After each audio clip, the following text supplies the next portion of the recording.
What's good, everybody? It's Mike Reed, and welcome to My Life Ministries, where leadership, influence, faith, and evolvement are the principles that we look to live by every single day of our life.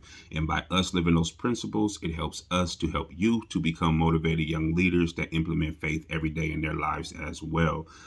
Today, I just want to get on here to encourage somebody because this morning when I was praying and just talking to God, he began to bring back to my memory things that he spoke to me, and some of those things that he spoke to me were, years ago, visions that he's given me were years ago, and we all know that sometimes, when God speaks to us, he can bring things back, whether it was yesterday, whether it was 10 years ago, 20 years ago, however many numbers of years it was, when God is ready to reveal something else to you or bring it back to your memory, he will.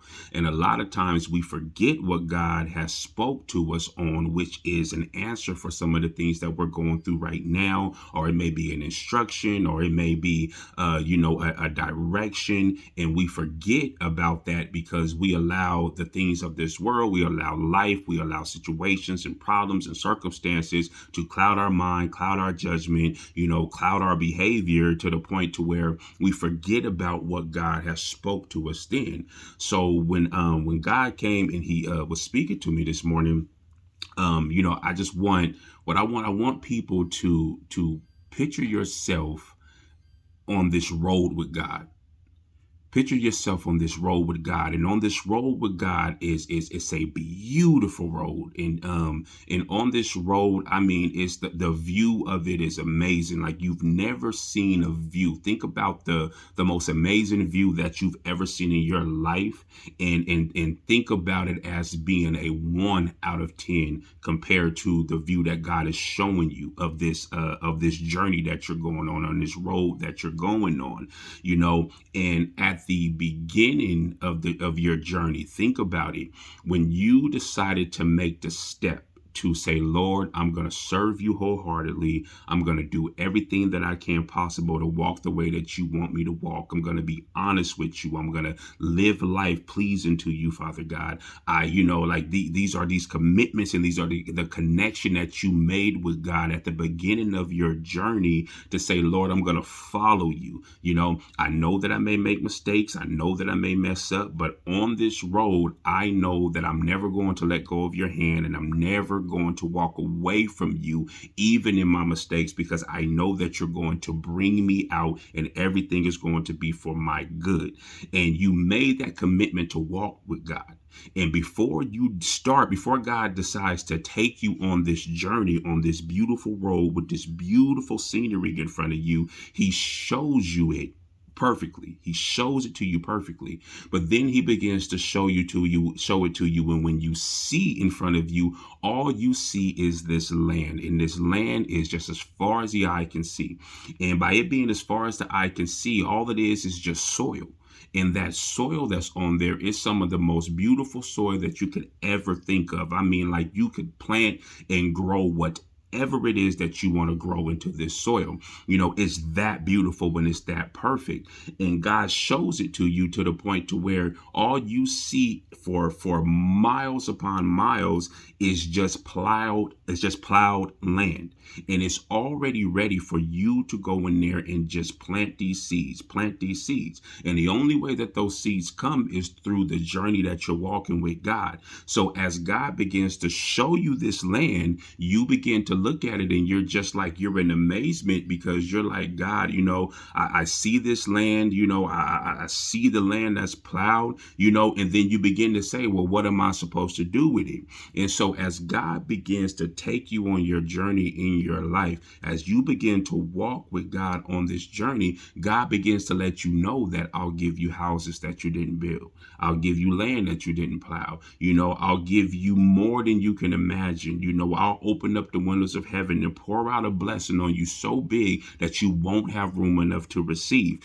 I'll give it to you to the point to where it's pressed down, shaken together, and runneth over. Men will give into your bosom. Favor will follow you all the days of your life. This is the instructions and this is the vision that God gives you at the beginning of your journey. At the beginning of the moment that you said, Lord, I'm going to follow you, this is the vision that he's giving you. Now, as you're walking with God, you're walking on this journey and God is beginning to teach you so many things about yourself, because it's always about you. It's not about the blessing, because the blessing has already been promised to you in what God showed you at the beginning of it. So now you have to walk to be able to change yourself, to be able to fix who you are, to be able to listen to the instructions that God has given you so that he can teach you the things in the way to walk the way that he needs you to walk in order for you to be able to benefit and receive what God has for you. So as you're walking on this journey with God, God is instructing you, he's teaching you, he's loving you, he's giving you wisdom, he's giving you knowledge, he's giving you understanding, because he's helping you become the man and woman of God that he's created you for, so that his purpose can be fulfilled in you, so that his purpose can be the light that is shining through you. This is the reason why God is walking with you on this path. And as you're walking on this path, you're going to always see, if you look over to the edge, you're going to always see things that try to bring you back, that try to pull you back into this nonsense, or try to pull you back into this worry, or try to pull you back into this behavior, try to pull you back into this addiction. But you have to most definitely make sure that you stay connected with who God is and continue to walk on this path. And as you begin to walk on this path, God has trained you. He has taught you so much to the point to where you've made it all the way to the gate. You've made it all the way to the gate, to the point to where God is saying, the land that I showed you at the beginning of your journey, you have made it to the point to where you have planted every seed through your tears, through your hurt, through your pain, ideas that I've given you, creativities that I've given you, all of these things that I've given you that you stepped out and trusted in me on, those were all seeds that you have been walking on this journey. And every time that you walk on this journey, when you learn something new from me, and when you're obedient and when you're listening to me, you're throwing seeds out into the soil that is already plowed for you. And the more that you're walking, the seeds that you dropped 3 years ago, 2 years ago, 1 day ago, it has already started to sprout. So the moment that you get to the gate, that you have made it and you have finally arrived at where God is getting ready to take you, and you have finally arrived at your land of milk and honey, and you're right in front of the gate. You're right in front of the gate to where God is so ready to open it up. And the moment that you get to that gate, you can see through the gate. And when you looking through the gate, all you see is the seeds that you have planted on all of that land. And that land, the harvest is so ripe that all you see are just trees. And on each one of those trees, it bears fruit. It bears fruit as far as the eye can see. It's just trees, fruit trees. It's just vineyards of just produce, and just things that God has for you because of the seeds that you planted, and because of your obedience and the way that you lived your life pleasing to God. He has taken you to this gate. But the only issue that you're having is that God has placed you right in front of the gate.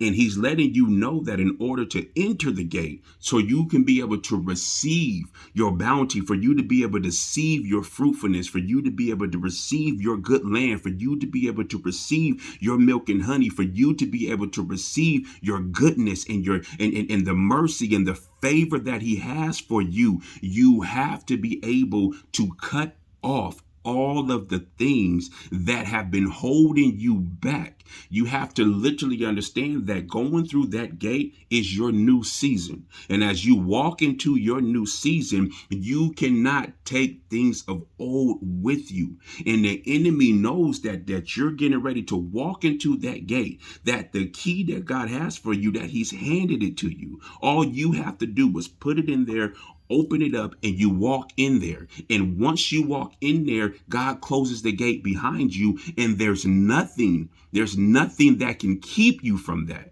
There's nothing that can keep you from going forward, but you are allowing certain things to hold on to you. You are allowing things to hold on to your clothing. You are allowing things to hold on to your hand. You are allowing things to hold on to you. You're allowing the enemy to keep grabbing you because he does not want you to take another step, because the journey that you've been walking with God, it has finally come to a point to where everything that you've been praying for is getting ready to come to pass. It's getting ready to open up. It's getting ready to just poof, just right there in front of you. It's getting ready to be so massive and so big and so amazing to where God is going to get all the glory out of it. But you have to be able to let go of the things that are holding you. You cannot take old things into a new place. You have to let it go. So if your promised land that God is giving you is worth